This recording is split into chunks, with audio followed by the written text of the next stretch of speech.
We're going to take it all the way back to freshman year of college. So, 2021, go to college.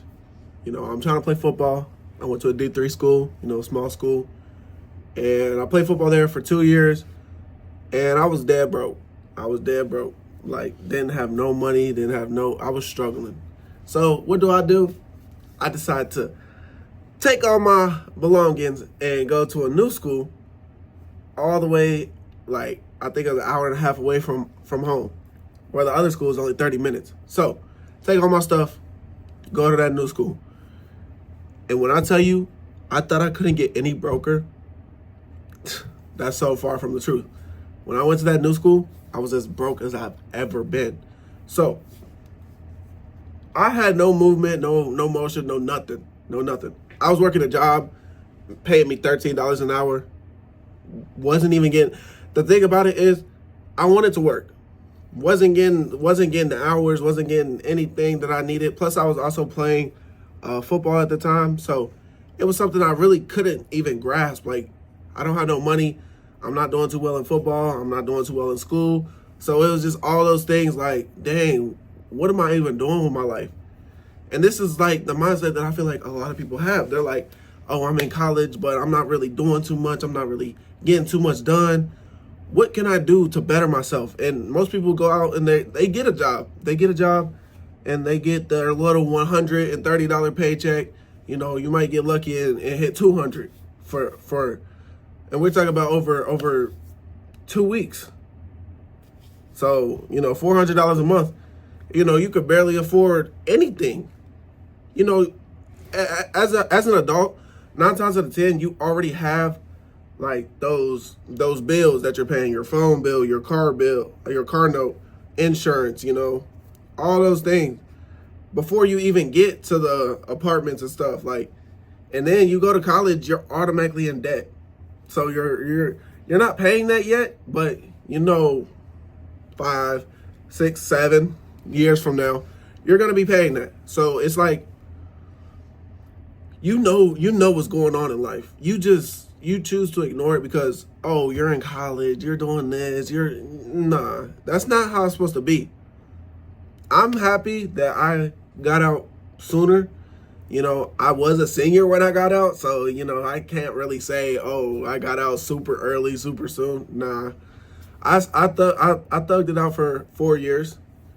I didn't finish the 4th year, but I was there for 4 years, and, I was broke for all 4 of those years. Then I never cracked over $1,000 ever in that whole time frame of me being in college. Never.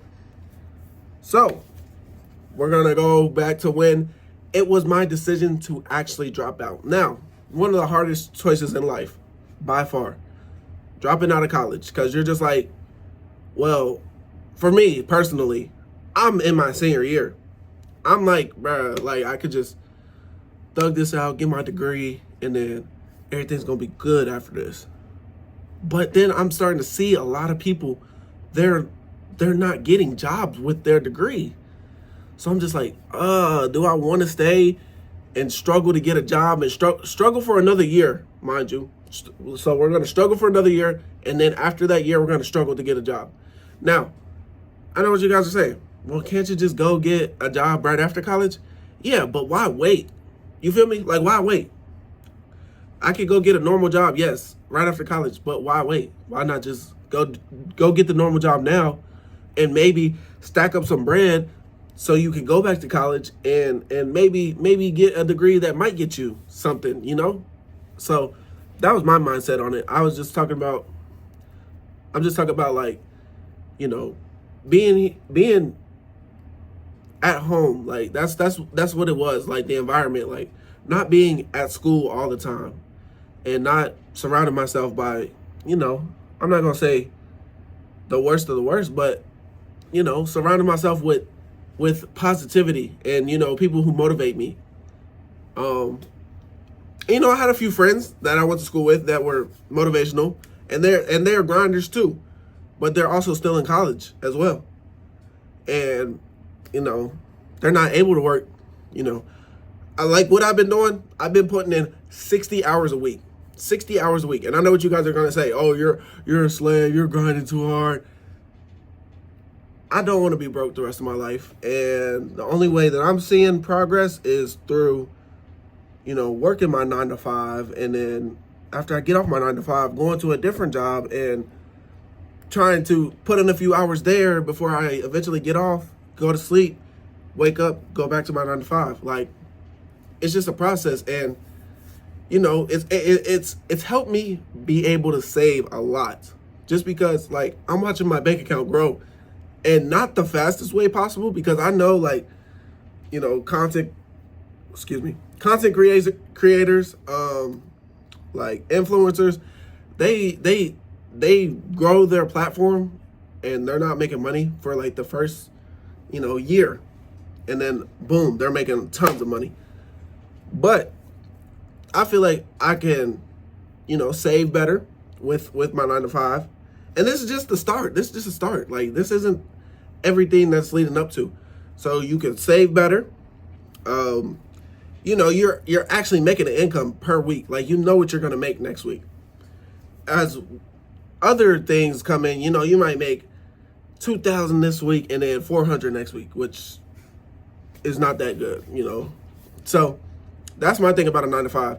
And that's not the end goal. That's what you got to realize. Like, a 9 to 5 is not the end goal. It's not. It's a start. You start here and you go up. There's some people all the way down here. They don't work. They don't want to work. They're cool with just living with their parents.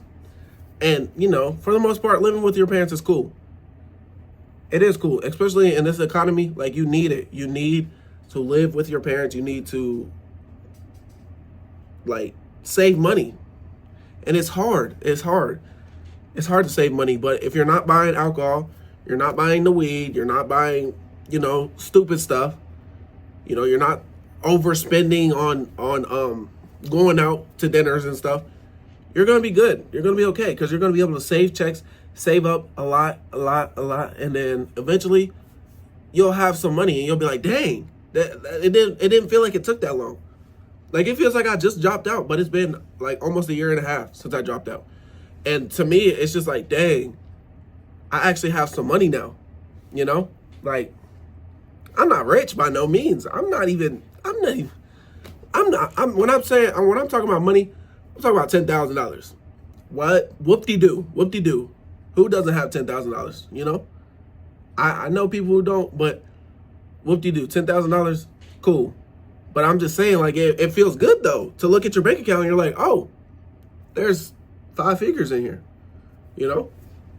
So that's what I'm saying. Like, and then another thing I want to bring up is, before we get off here, another thing I want to bring up is, stop with the overspending. You don't have to have the fanciest car.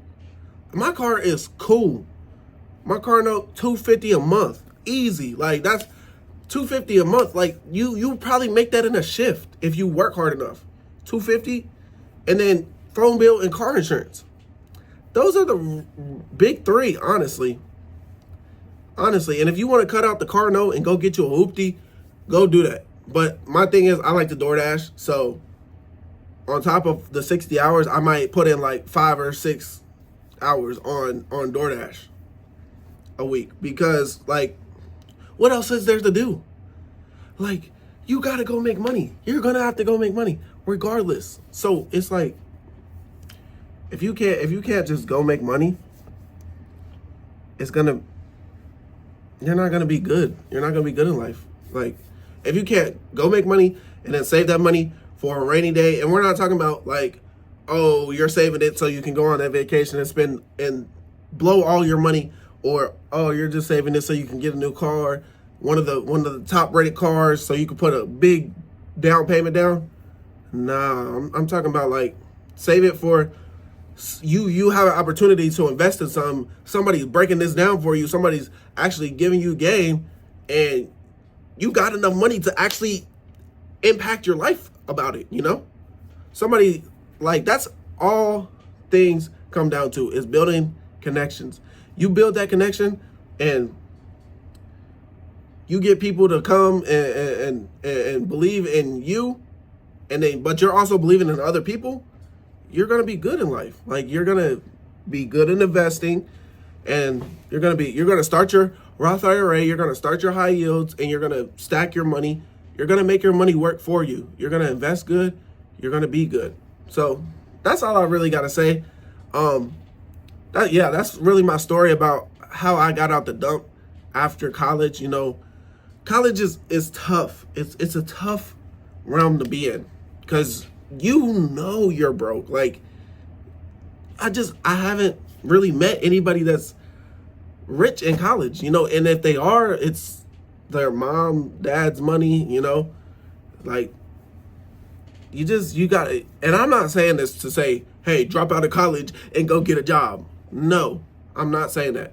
I'm saying this is what helped me. This is where I was. This is what I wanted to do. And, you know, I made a risky decision. It's risky at the end of the day. Like, to just up and leave college after 4 years, like, it's risky, but sometimes it's what's best. So I just want to get on here, let you guys get to know me a little bit, because, you know, I'm going to be posting a lot more about content and finance. And I'm going to show you guys a little something that I've learned over the past year and a half. So I will catch y'all on the next one. Peace. Oh, yeah, make sure y'all like, comment, and subscribe.